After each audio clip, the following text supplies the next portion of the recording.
안녕하세요. 저는 올해 57살 남자이고 동해안에서 횟집을 운영하고 있습니다. 원래는 대기업 협력업체인 한 중소기업에서 20년 넘게 일을 했는데 도저히 더 이상은 버틸 수가 없어 회사를 그만두게 되었습니다. 원래 사장이 건강에 문제가 생기면서 사장 아들에게 회사 경영권을 물려줬는데 새로 들어온 젊은 사장이 하는 짓이 완전히 개차반인 겁니다. 자기 아버지 뻘인 부장 이사들한테 반말하는 것은 기본이고 조금이라도 자기 마음에 안 들면 월급은 많이 받아가면서 대체하는 일이 뭐가 있냐며 회사 돈이나 축내는 인간들 다 잘라버려야 한다며 폭언을 쏟아내더군요. 그럼에도 불구하고 간슬기를 다 빼놓고 그 밑에서 버티는 사람도 있었지만 저를 비롯해 나이 50을 넘긴 퇴직이 가까워진 사람들은 그 처사를 견뎌낼 수가 없었습니다. 앞으로 다녀봐야 몇 년 머리에 흰머리 나는 나이에 대접받느니 일찌감치 회사 정리하고 제2의 인생을 시작하자 결심을 한 것이죠.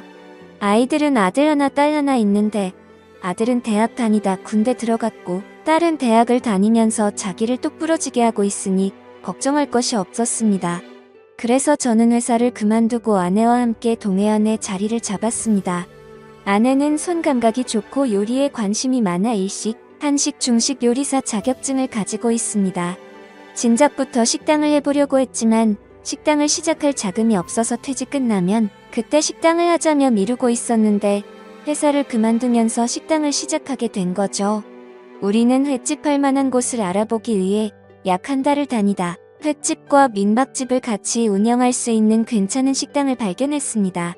차도로 쪽이라 오다 가다 접근하기도 좋고 건물은 지은 지 16년 정도 된 것이지만 철근과 콘크리트로 워낙 튼튼하게 지은 집이라 외벽만 잘 정리하면 말끔하게 단장하기는 어렵지 않을 것 같았습니다. 게다가 주차장으로 이용 가능한 넓은 마당이 있고 바닷가까지 걸어서 3분 거리에 있다 보니 민박을 운영하기에도 최고의 장소였지요.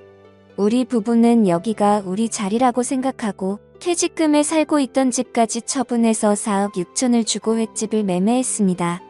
횟집을 말끔하게 손보고 민박집과 횟집을 홍보할 사이트도 개설했지요. 블로그와 SNS를 통해서 횟집과 민박집 홍보도 하고 온라인 예약도 받으며 횟집과 민박집을 운영해 나갔습니다. 처음에는 우리 두 사람이 일을 하다가 새벽 경매며 식당 운영이며 두 사람으로는 역부족이라 주방에서 설거지도 해주시고 음식도 도와주시는 60대 아주머니 한 분을 고용해서 식당을 운영해 나갔습니다. 횟집은 엄청 호황은 아니었지만 드라이브 코스로 좋은 곳에 위치해서 계절을 타지 않고 손님이 꾸준히 찾았습니다. 저는 저대로 아내는 아내대로 바빴고 기덥고 가게세 없이 하는 장사이다 보니 미치는 장사는 아니었습니다. 우리가 부지런히 움직이는 만큼 매출도 늘어나니 일하는 재미도 있었지요. 돈도 다시 모이기 시작했습니다. 아내는 원래 사람한테 부침성이 있고 사업 수완이 좋아 한 번 온 손님들도 단골로 만들 줄 알고 주변 사람들과도 얼마 지나지 않아 친해져서 사람들을 만나면 얼마 지나지 않아 서로 언니, 동생 하는 사이가 되더군요. 그렇게 4년 무난하게 잘 지냈습니다. 그런데 호사다마라고 하더니 좋은 일에는 꼭 막아 끼더군요. 50 후반에 인생 풀리고 우리 부부 노년 행복하게 잘 지내나 했는데 아내가 제 뒤통수를 칠 줄은 꿈에도 생각 못했습니다. 아내가 동해안으로 이사 온 지 3년 만에 동네 아주머니들이랑 친하게 지내면서 개모임을 하더군요. 한 달에 돈 20만 원씩 내서 1년에 한 번씩 돌아가면서 돈을 받는 걸로 5명이 개를 시작했습니다. 원래는 개주가 따로 있었는데 개주를 하던 아주머니가 나이가 많아 병원 다닐 일이 많아지고 다른데 신경 쓸 겨를이 없어지자 아내가 개주 자리를 물려받아 개주를 하게 되었지요.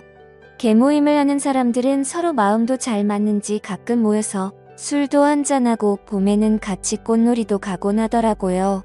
우리 식당에 와서 밥을 먹기도 하고요.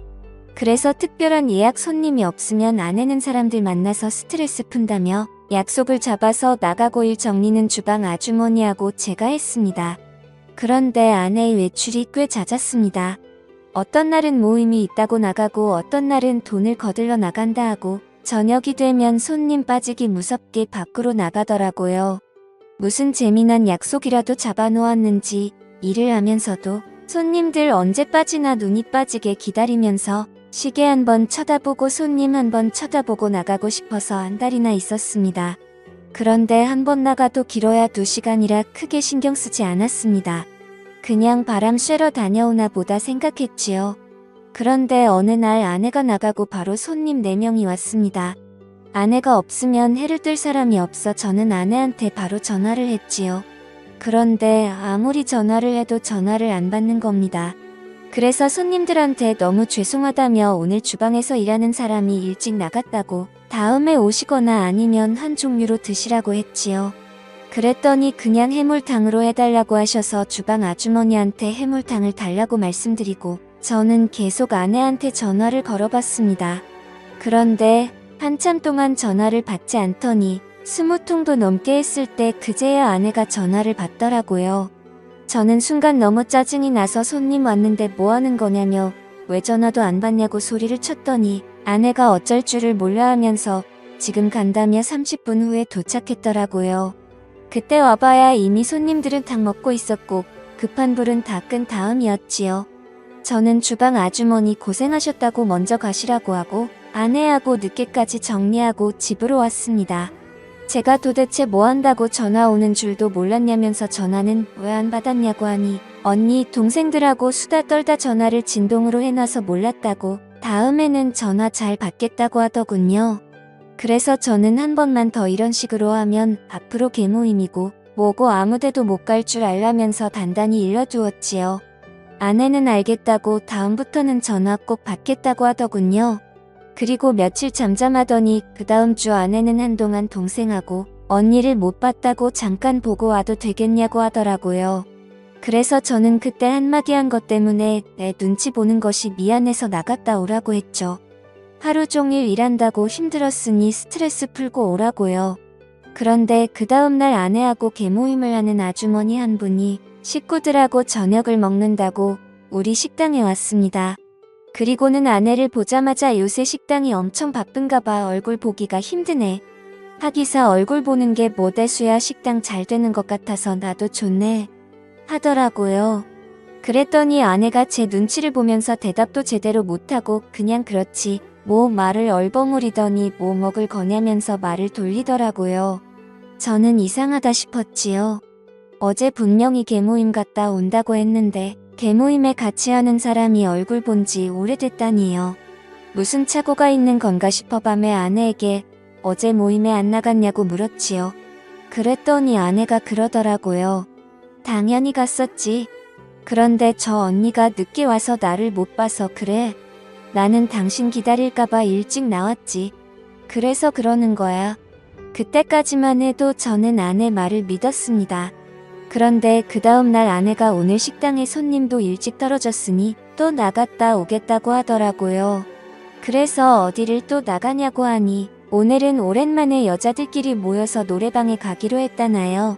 그래서 알겠다며 보냈는데 아내가 나가자 식당에서 일하는 아주머니가 혼잣말로 찝찝해. 나는 저렇게 성실하게 식당에 붙어서 일하는데 저렇게 틈만 나면 나가니 소문이 나지 않나? 어쩌려고 저러는 건지?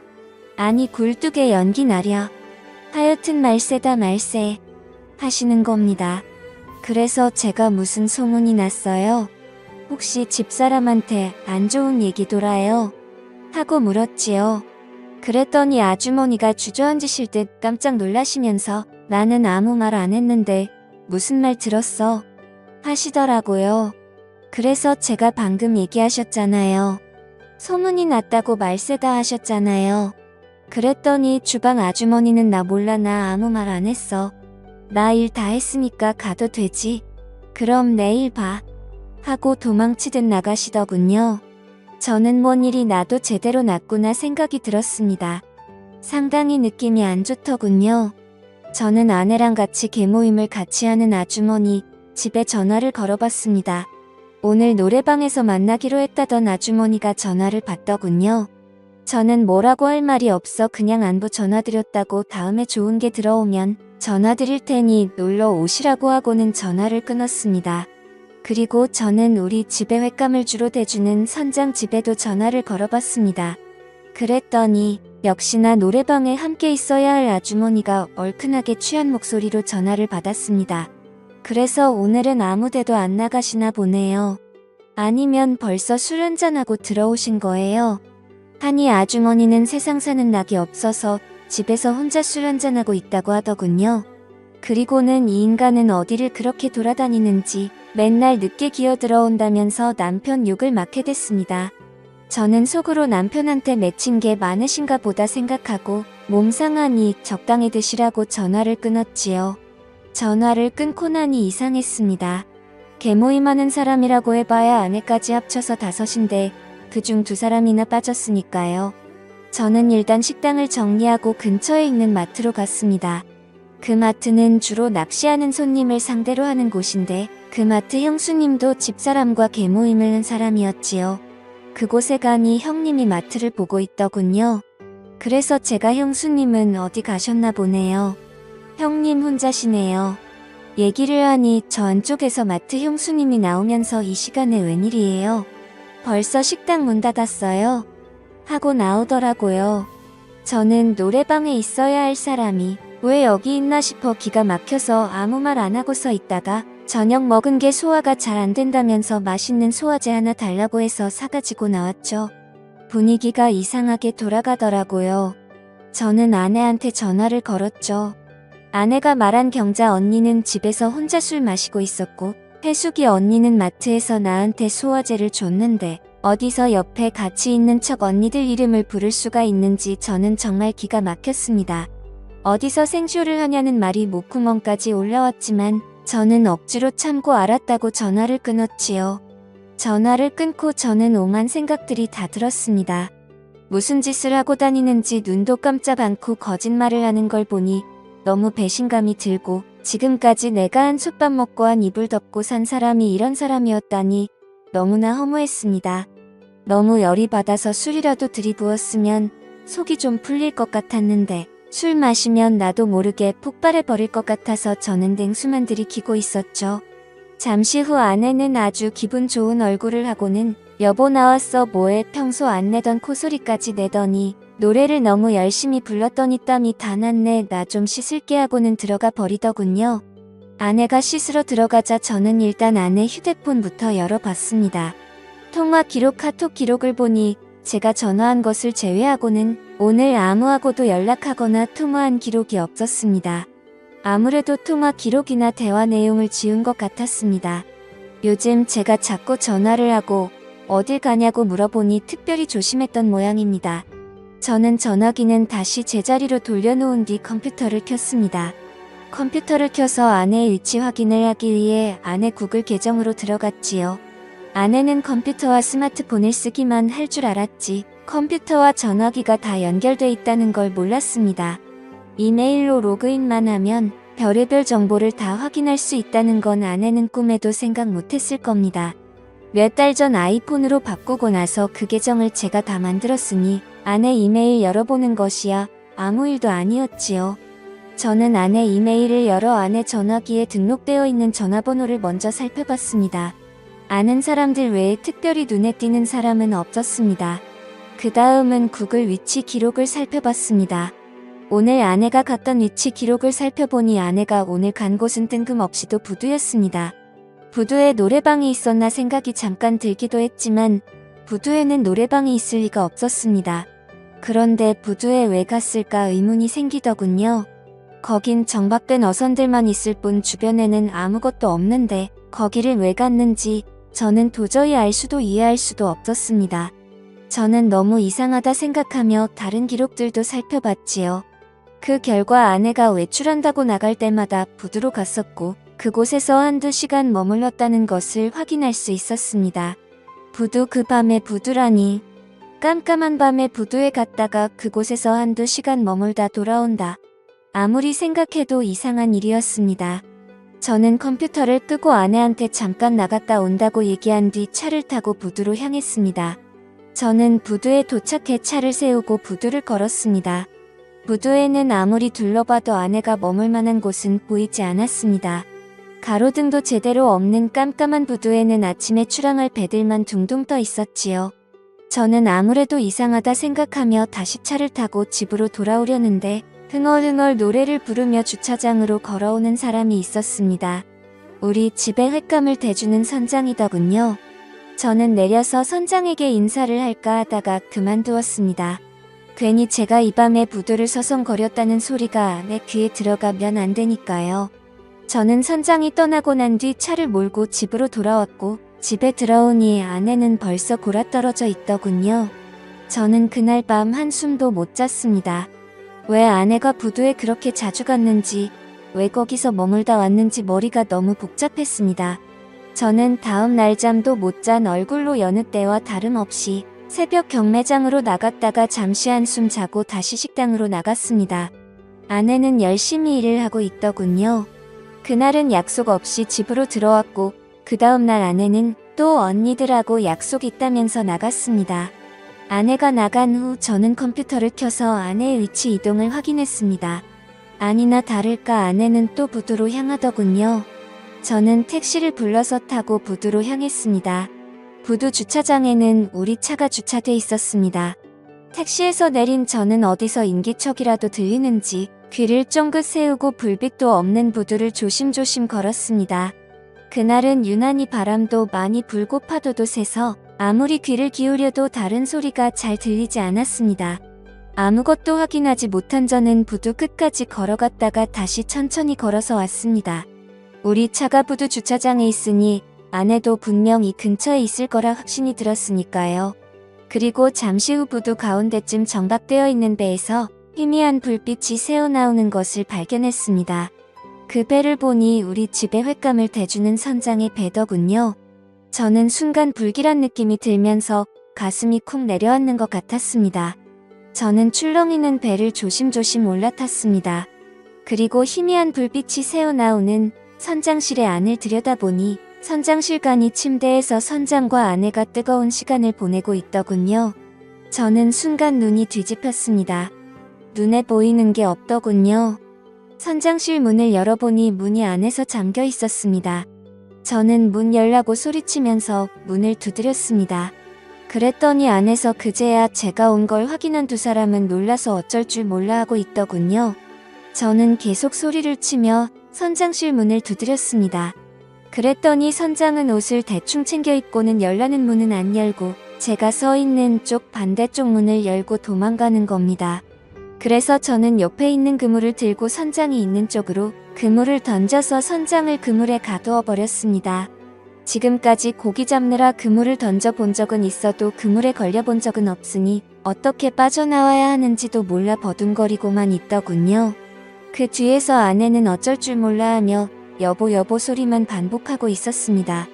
옷도 제대로 못 챙겨 입고 어쩔 줄 몰라서 서 있는 모습을 보아도 기가 막혀서 어디서 딴짓하고 누구 보고 여보라고 하냐고 네가 제정신이냐고 평생 처음으로 아내한테 쌍욕을 내뱉었죠.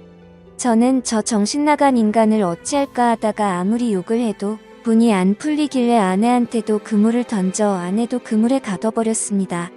둘 다 그물에 걸리니 빠져나오려고 난리도 아니더군요. 저는 바로 선장 부인한테 전화를 했습니다. 두 인간이 이 밤에 배 안에서 난리를 치다가 나한테 딱 걸려서 둘 다 그물에 가둬놨으니 끌고 가든지 새벽 경매에 넘겨버리든지 알아서 하라고요. 얼마 안 있어 선장 부인은 마트 아는 형님네 차를 얻어 타고 셋이 함께 부두로 달려왔더군요.